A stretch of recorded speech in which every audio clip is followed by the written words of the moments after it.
Hello friends, मैं हूं आपके सामने गौरव मिगलानी। इस वीडियो में जो टॉपिक अब हम डिस्कस करने जा रहे हैं वो है जर्नल प्रॉपर को लेकर। तो ये बात हमको पहले से पता है कि कुछ ट्रांजैक्शंस ऐसी होती हैं जो इन स्टार्टिंग की 7 बुक्स के अंदर आप नहीं लिख सकते। फॉर एग्जांपल, आपने किसी प्रॉपर्टी के ऊपर डेप्रिसिएशन लगाना है। डेप्रिसिएशन आप इन 1 से लेकर 7 बुक्स के अंदर कहीं पर भी एंटर नहीं कर सकते।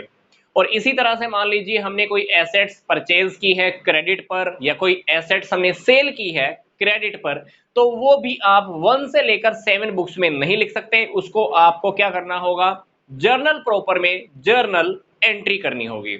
अब ये जर्नल प्रॉपर का टॉपिक कैसे है, कैसे डील करना है, ये रियलिटी में हम पहले से सीख चुके हैं। जर्नल एंट्रीज करनी हमको आती हैं। यस, जर्नल एंट्रीज का हम फुल फ्लैश चैप्टर डिस्कस कर चुके हैं। और फिर भी हम कुछ ट्रांजैक्शंस देखने जा रहे हैं, जिन ट्रांजैक्शंस को हम देखेंगे कि ये 7 बुक्स में क्यों नहीं आ सकती और क्या वजह है, हम इसे जर्नल प्रॉपर में लिखते हैं। तो चलते हैं हमारी फर्स्ट ट्रांजैक्शन की ओर। मान लीजिए हमारा कोई डेटर है जिससे हमने 1 लाख रुपए लेने थे। अब वो डेटर हमारा इंस्टॉलमेंट हो गया है, दिवालिया हो गया है, और वो हमको फाइनल पेमेंट की फॉर्म में सिर्फ 60% अमाउंट ही दे पा रहा है। इसका मतलब क्या है, हमें 1 लाख रुपए में से 60,000 रुपए मिलेंगे। 1 लाख रुपए में से जो 60,000 रुपए हमको कैश में मिलने वाला है, वो कैश हम कहां लिख सकते हैं, कैश बुक में। पर जो हमारे 40,000 रुपए डूबने वाले हैं, मतलब बेड डेट्स, उसको आप ध्यान से देखिए। आप इन स्टार्टिंग की 7 बुक्स में कहीं लिख सकते हैं? नहीं, क्योंकि जो 40,000 रुपए आपके बेड डेट्स की एंट्री है, वो आप यहां पर कहीं पर भी नहीं कर सकते। तो वो जो 40,000 रुपए आपके डूबे हैं, उसकी आपको जर्नल एंट्री करनी होगी। क्या एंट्री करोगे?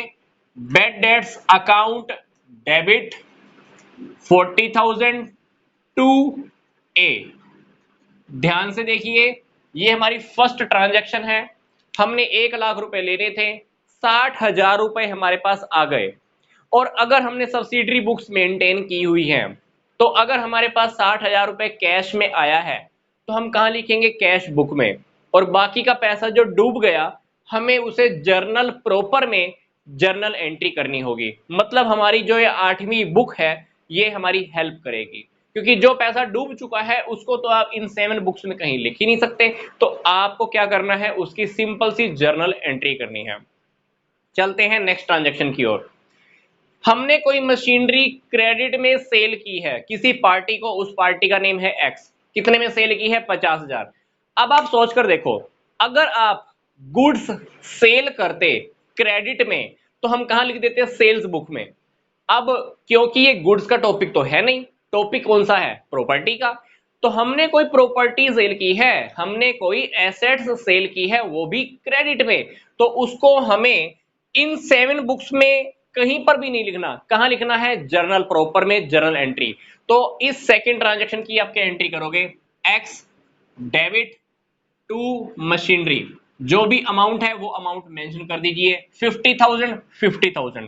क्योंकि अगर ये मशीनरी आप कैश में सेल करते, तो आपके पास कैश आ जाता, फिर तो हम उसको कहां लिख देते, कैश बुक में।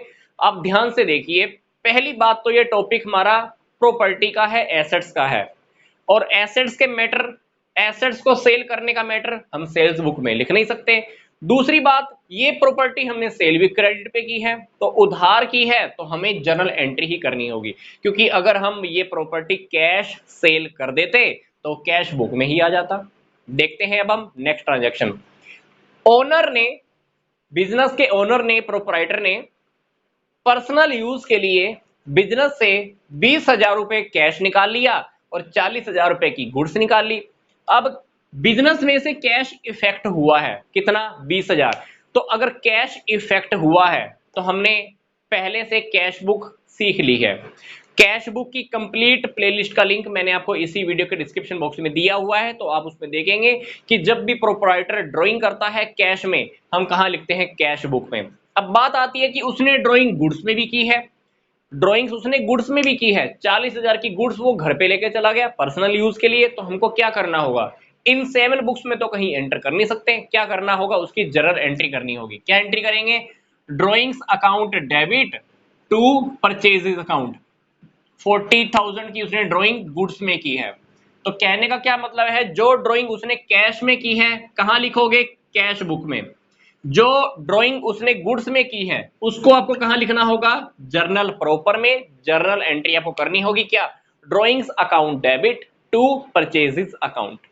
आगे देखिए नेक्स्ट ट्रांजैक्शन, गुड्स हमारी आग लगने से जल गई, खराब हो गई या डिस्ट्रॉय हो गई, वट जो भी आप कहना चाहते हैं। तो आप सोचकर देखो इसकी एंट्री क्या आप यहां पर स्टार्टिंग की 7 बुक्स में कर सकते हैं, नहीं। क्या करना होगा, इसकी जर्नल एंट्री करनी होगी। तो क्या लिखोगे, loss by fire account debit to purchases account.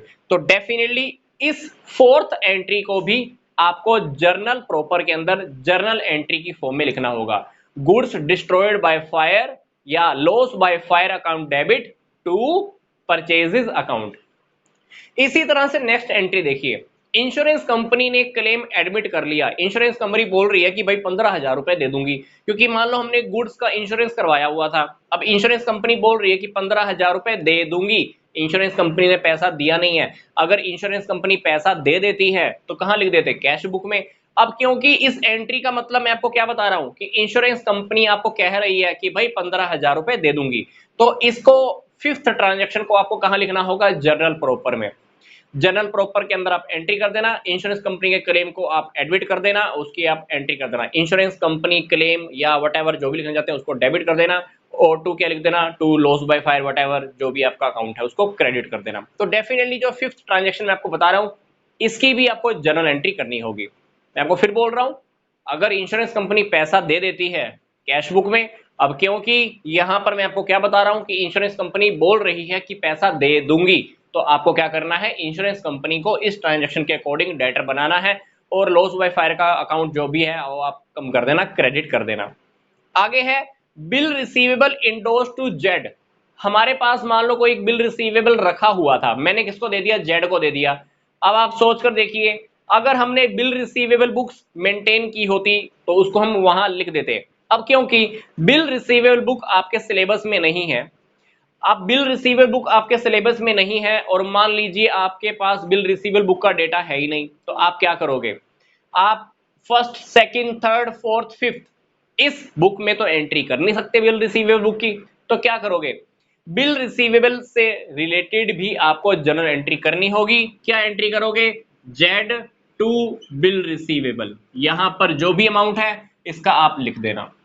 ठीक है, तो आपको ध्यान रखना है, हालांकि ये डेटा बिल रिसीवेबल बुक का है, बिल रिसीवेबल बुक क्योंकि आपके सिलेबस में नहीं है, इसीलिए इस ट्रांजैक्शन को भी आपको जर्नल प्रॉपर में जर्नल एंट्री के थ्रू शो करना होगा। नेक्स्ट ट्रांजैक्शन देखिए, वेजेस आउटस्टैंडिंग है 5,000 रुपए की, मतलब वेजेस अगर हमने पे कर दी होती कैश बुक में लिख देते, और वेजेस आउटस्टैंडिंग है मतलब वेजेस हमने अभी भी पे करनी है, तो डेफिनेटली इसकी आपको जर्नल एंट्री करनी होगी, wages account debit to outstanding wages account 5,000 5,000। तो ये ट्रांजैक्शन भी जर्नल प्रॉपर में जर्नल एंट्री की फॉर्म में आपको लिखनी होगी। नेक्स्ट ट्रांजैक्शन देखिए, जेड से आपने एक एक्सेप्टेंस दी है, जेड को आपने एक्सेप्टेंस दी है 2 महीने की, अमाउंट कितना है 10,000। इस ट्रांजैक्शन का मतलब क्या है, इसका मतलब है कि उस बंदे ने आपके सामने बिल्स पेबल प्रेजेंट किया था और आपने उसके सिग्नेचर करके दे दिए कि भाई तेरे को मैं 2 महीने के बाद पैसे दे दूंगा। ये टॉपिक मतलब बिल्स पेबल को लेकर है। तो अगर आपने बिल्स पेबल बुक मेंटेन की हुई है तो आप इसको कहां लिख सकते हो, बिल्स पेबल बुक में। अब क्योंकि बिल्स पेबल बुक का टॉपिक आपके सिलेबस में नहीं है, तो डेफिनेटली इसको भी आपको जर्नल प्रॉपर में जर्नल एंट्री के थ्रू लेना होगा, इसकी भी आपको क्या करनी होगी, जर्नल एंट्री करनी होगी। तो डेफिनेटली तो यहां पर आप क्या करना, बिल्स पेबल को एक्सेप्ट कर देना, इसको क्या करना है, इसकी भी आपको जर्नल एंट्री करनी होगी, Z debit to bills payable, तो यहां पर आपका अमाउंट आ जाएगा। तो डेफिनेटली अगर आपने बिल्स पेबल बुक मेंटेन की हुई है इसको आप बिल्स पेबल बुक में लिख सकते हो। अब क्योंकि बिल्स पेबल बुक का टॉपिक आपके सिलेबस में नहीं है, तो डेफिनेटली इसे हमें जर्नल प्रॉपर में एक जर्नल एंट्री के थ्रू ही शो करना होगा। तो वीडियो खत्म करने से पहले मैं आपको बता देता हूं कि रियलिटी में ये सारी बुक्स हमारी ऑलरेडी कवर हो चुकी हैं, बिल्स रिसीवेबल बुक को छोड़कर और बिल्स पेबल बुक को छोड़कर 6 और 7 टॉपिक क्योंकि आपके सिलेबस में नहीं था तो मैंने इसकी वीडियोस नहीं बनाई हैं अब तक। बाकी के टॉपिक्स मैं कवर कर चुका हूं, फॉर्मेट्स, प्रैक्टिकल क्वेश्चंस कैसे डील करना है, तो ये सारी वीडियोस, इसकी प्लेलिस्ट आपको इसी वीडियो के डिस्क्रिप्शन बॉक्स में मिल जाएगी। तो मिलता हूं मैं आपको नेक्स्ट वीडियो में। यहां तक का वीडियो देखने के लिए आपका धन्यवाद।